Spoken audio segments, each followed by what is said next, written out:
ಹಿಂದೂ ಧರ್ಮದ ಧಾರ್ಮಿಕತೆಗೆ ವಾಲಿದ ರಷ್ಯಾ ಮೂಲದ ಮಹಿಳೆಯೊಬ್ಬಳು ತನ್ನ ಇಬ್ಬರು ಪುಟ್ಟ ಮಕ್ಕಳೊಂದಿಗೆ ಗೋಕರ್ಣದ ಗುಹೆಯಲ್ಲಿ ವಾಸವಿದ್ದಳು. ಪೊಲೀಸರು ಇವರನ್ನ ರಕ್ಷಿಸಿದ ಘಟನೆ ಉತ್ತರ ಕನ್ನಡದ ಗೋಕರ್ಣದ ರಾಮತೀರ್ಥದ ಅರಣ್ಯದಲ್ಲಿ ನಡೆದಿದೆ. ರಷ್ಯಾದಿಂದ ಬಿಸಿನೆಸ್ ವೀಸಾದಡಿ ಗೋವಾಕ್ಕೆ ಬಂದಿದ್ದ ಈ ಮಹಿಳೆ ಗೋವಾ ಮೂಲಕ ಗೋಕರ್ಣಕ್ಕೆ ಬಂದು ಇಲ್ಲಿನ ದಟ್ಟ ಅರಣ್ಯವಾದ ರಾಮತೀರ್ಥದ ಬಳಿಯ ಗುಹೆಯಲ್ಲಿ ತನ್ನ ಮಕ್ಕಳೊಂದಿಗೆ ವಾಸವಿದ್ದಳು. ಅಲ್ಲಿಗೆ ಚಿಕ್ಕ ರುದ್ರನ ಮೂರ್ತಿ ಇಟ್ಟುಕೊಂಡು ಪೂಜಾ ಕಾರ್ಯ ಮಾಡುತ್ತಾ ದಿನ ಕಳೆಯುತ್ತಿದ್ದಳು. ಸಿಪಿಐ ಶ್ರೀಧರ್ ನೇತೃತ್ವದ ತಂಡ ಈ ಭಾಗದಲ್ಲಿ ಗುಡ್ಡ ಕುಸಿತವಾಗಿದ್ದರಿಂದ ಗಸ್ತು ತಿರುಗುವಾಗ ಗುಹೆಯಲ್ಲಿ ಯಾರೋ ವಾಸವಿರುವುದನ್ನ ಪತ್ತೆ ಮಾಡಿ ವಿದೇಶಿ ಮಹಿಳೆಯನ್ನ ರಕ್ಷಣೆ ಮಾಡಿದ್ದಾರೆ. ರಷ್ಯಾ ಮಹಿಳೆ ಮೋಹಿಗೆ ಆಧ್ಯಾತ್ಮದ ಕಡೆ ಹೆಚ್ಚು ಆಸಕ್ತಿ ಇರುವುದರಿಂದ ಪ್ರಕೃತಿಯಲ್ಲಿ ಇರಬೇಕು ಎಂದು ತನ್ನ ಮಕ್ಕಳೊಂದಿಗೆ ಏಕಾಂಗಿಯಾಗಿ ಗುಹೆ ಸೇರಿದ್ದಳು.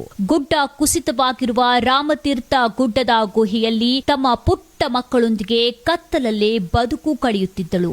ಎಸ್ಪಿಎಂ ನಾರಾಯಣ್ ಸಲಹೆಯಂತೆ ಸ್ಥಳೀಯ ಎನ್ಜಿಒ ಮೂಲಕ ಆಪ್ತ ಸಮಾಲೋಚನೆ ನಡೆಸಿ ಬೆಂಗಳೂರಿಗೆ ಕಳುಹಿಸಿಕೊಡಲಾಗಿದ್ದು, ರಷ್ಯಾ ರಾಯಭಾರ ಕಚೇರಿಯನ್ನ ಸಂಪರ್ಕಿಸಲಾಗಿದ್ದು, ಆಕೆಯ ದೇಶಕ್ಕೆ ಪುನಃ ಕಳುಹಿಸಿಕೊಡಲು ವ್ಯವಸ್ಥೆ ಮಾಡಲಾಗಿದೆ.